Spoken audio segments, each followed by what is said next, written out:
Il-ħatra ta' Prim Imħallef ta' Market Kuti fl-2020 kienet meqjusa mument storiku fl-evoluzzjoni tal-ħatri ġudizzjarji Maltin.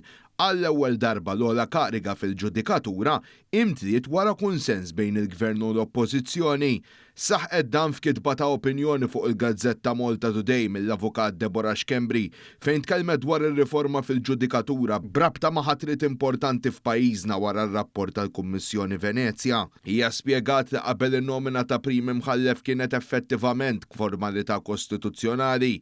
Hija sostniet li fil-waqt li kienet effiċjenti din is-sistema kienet difettuża ħafna għaliex ma kienx tippremja l-mertu u nieqsa mit-trasparenza u kien għalhekk l-introduzzjoni tal-maġġoranza parlamentari ta' 2/3 għall-ħatra ta' Prim Imħallef kienet riforma ta' min ifaħħarha kompli tgħid Dr. Xkembri.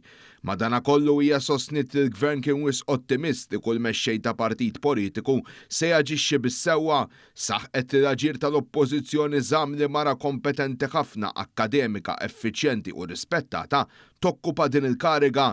Fil-fatt aċċennat li huwa partikolarment diżappuntanti li l-kap tal-Oppożizzjoni Eric Sborg qed juri li huwa kelliem għal fazzjoni estremista fih dan il-partit tiegħu, fazzjoni li għalija l-interess nazzjonali jmur kontra tagħhom stess.